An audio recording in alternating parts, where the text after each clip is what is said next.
Day 9. Okay. Now, this information is not going to be useful to you until you are monetized, but it is useful information to kind of have rock and rolling in the back of your brain, just something to think about until you are monetized. Okay. It'll also give you something to kind of look forward to, something to focus on as you're doing the daily trudge toward becoming monetized. Okay.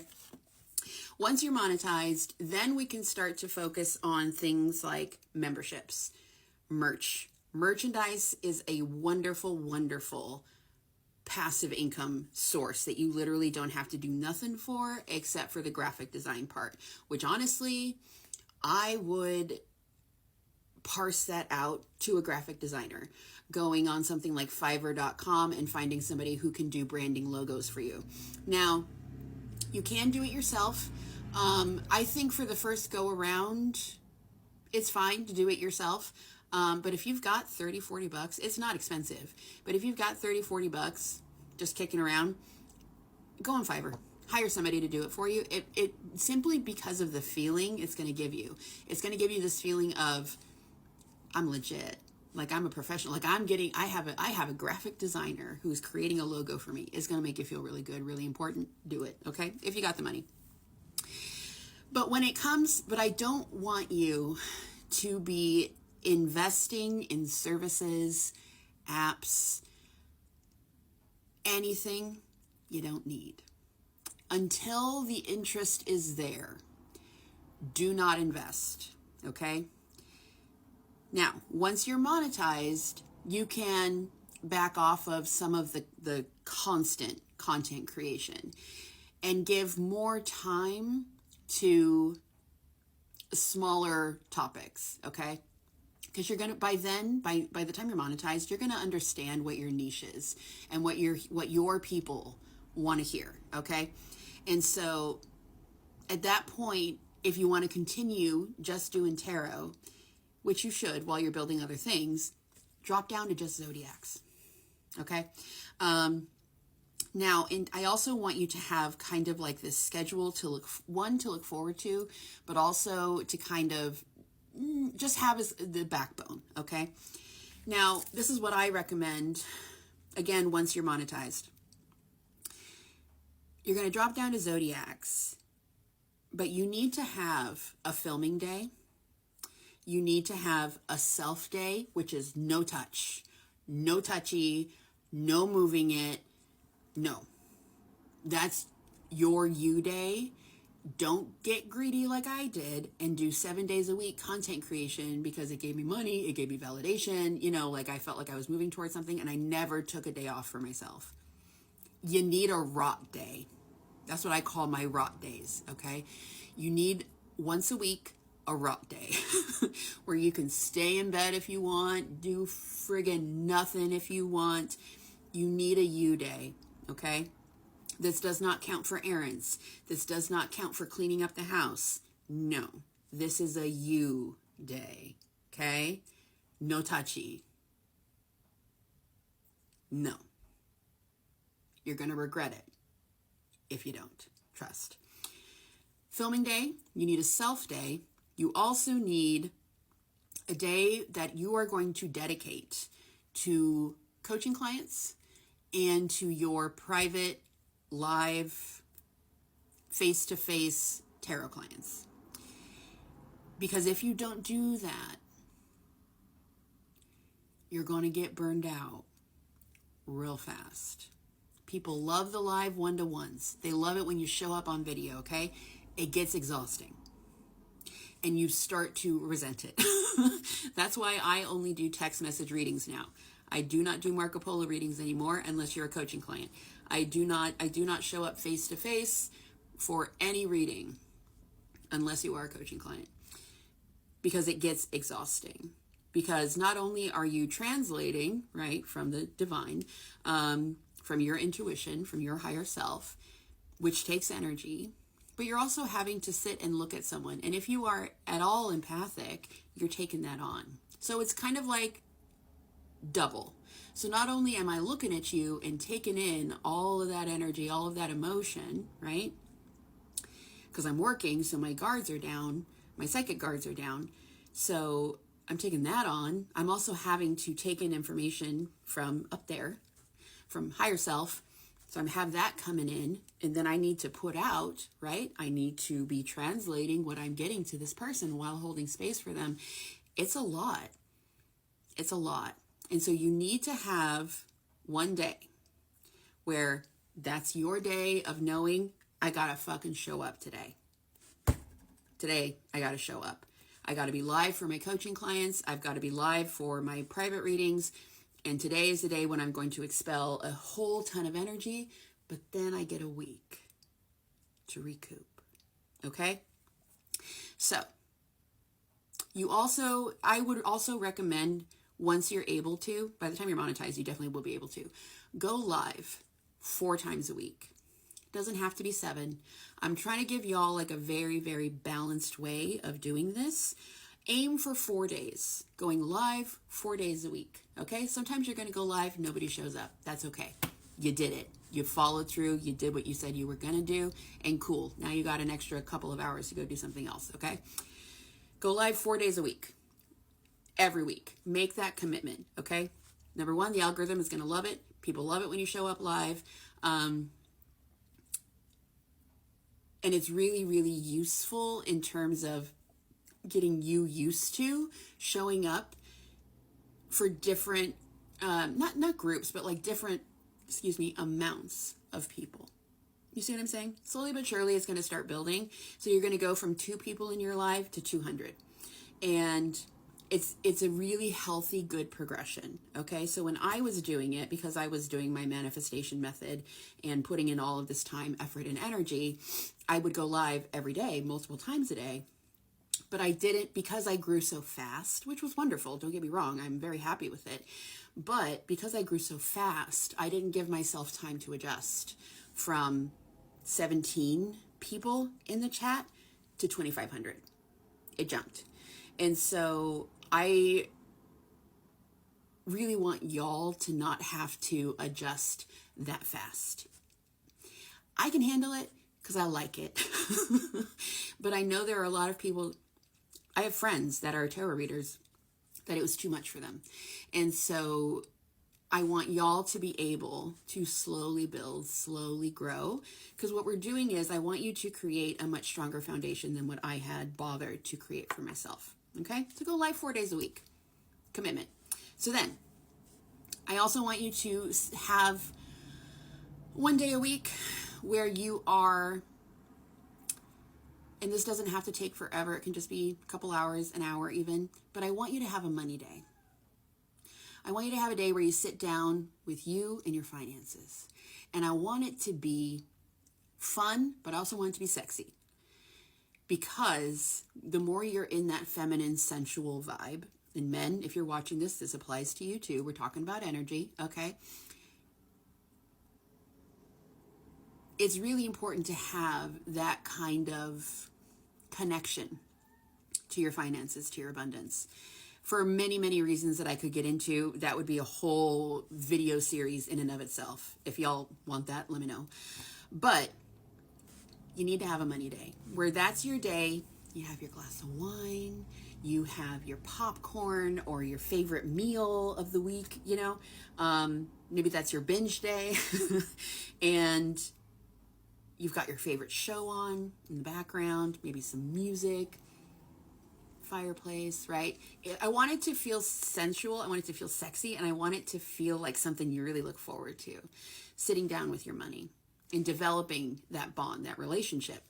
Kicking out any sense of fear you have regarding checking your bank account or checking your credit karma or checking, oh God, all of that. How much did I spend on Amazon this week? We're kicking that out.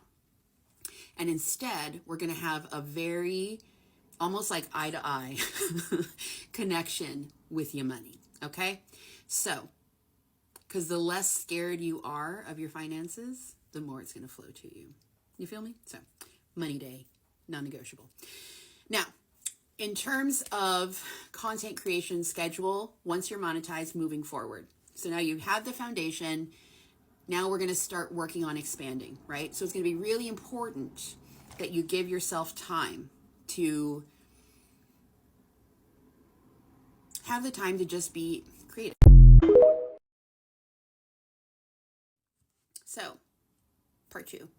We're talking about the schedule that I recommend. So this was actually a schedule that was given to me a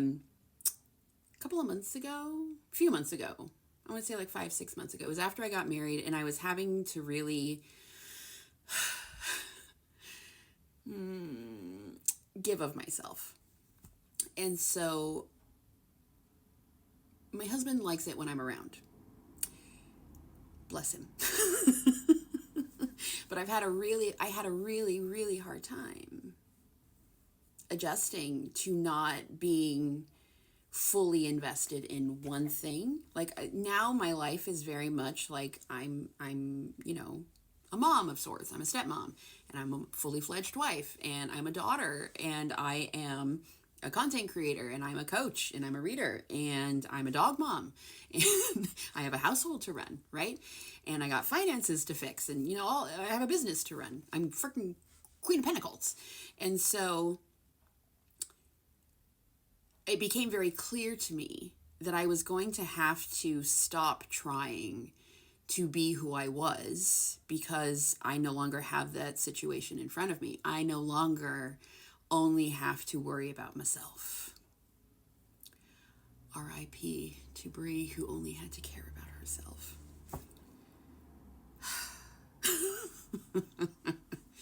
It is what it is. Anyway, so if you're a parent, if you're a mom, I would recommend trying to do this as much as possible as well. So what my guides told me when it came to trying to figure out a schedule that would work for myself, for my husband, he likes having a lot of support. Family time. Having a family is literally his dream. Like, other kids wanted to be an astronaut. Other kids, wanted to be a cowboy. They wanted to be a doctor. My husband wanted a wife and kids that were happy to see him at the end of the day.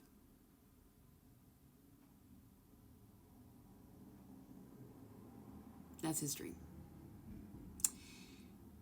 Nothing else. Just a wife and kids and a dog who were happy to see him and grateful for him and love him. If that doesn't make you want to cry, I don't know. This is just so sweet and simple. That's all he's ever wanted, is a family. And so having a wife who is a CEO, who loves being a business owner, but maybe isn't all that emotionally available, didn't work so well. So anyway, so here's what I do. I recommend everyone else do it as well, because it is very balanced. So 3-6-9.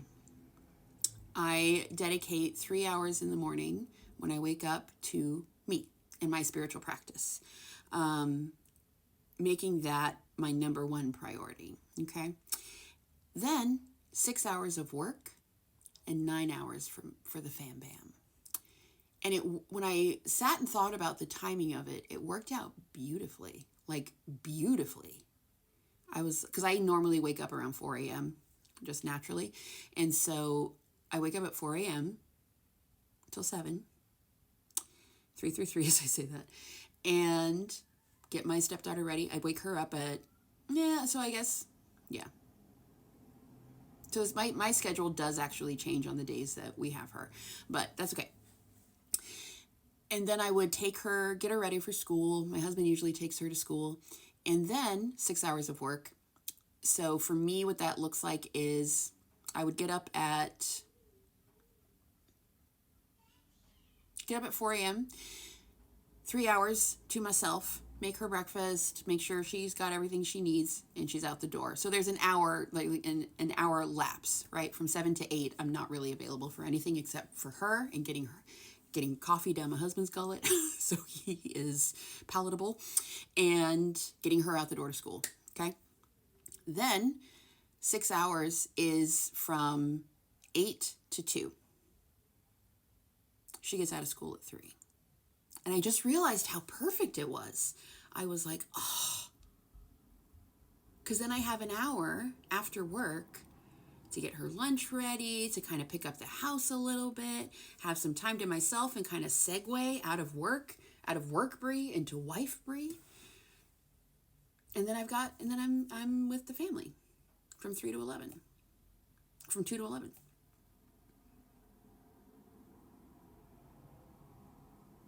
I was like, that's fucking perfect. God damn. And everything gets done. Everything. So part of my family time, that's when I'm meal prepping. That's when I'm doing my grocery lists, and I'm, throwing laundry in and cleaning the house and making meals and checking in on the dogs and what do we need from Amazon and, all of that.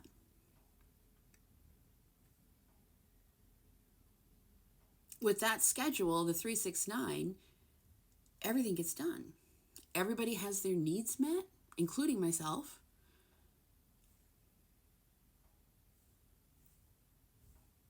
Everything. 369. Give it a whirl. Especially if you have school-age kids, it's going to work out really well. Yeah. So, and always remember, once the foundation is built, right? Once you're monetized, once the foundation for this business is built, don't get lazy like I did.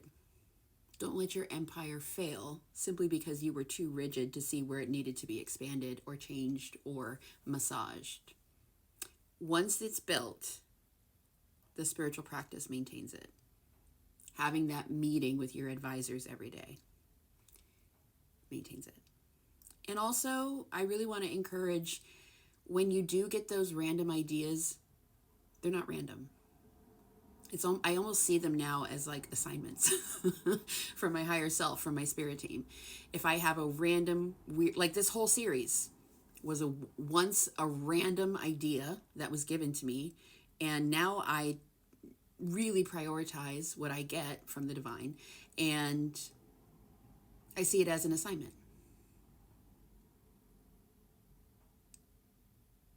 And maybe this'll take off. Maybe people will love the shit out of this and they'll be like, yeah, this is awesome. Thanks, Brie.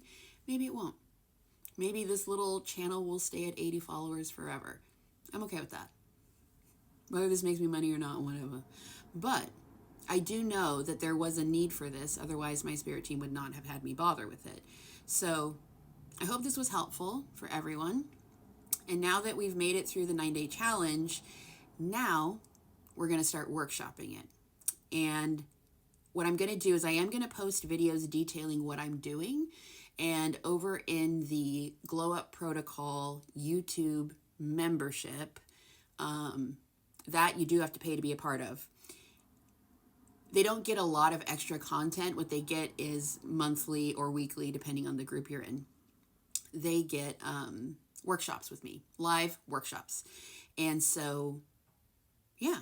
If you want to workshop your business with me, that's the place to be. It's $10 a month. It's cheap. Anyway, so that's what we're going to do. And I think we'll do a 90-day challenge, because I think it would be good for me too, to kind of really start to reinvest in my businesses again, because now I have multiple. And so it'll be good. It'll give me some direction. It'll give me something to manifest, I think it'll be good for all of us. I think it'll be fun. It'll be a fun time. Anyway, so look forward to that.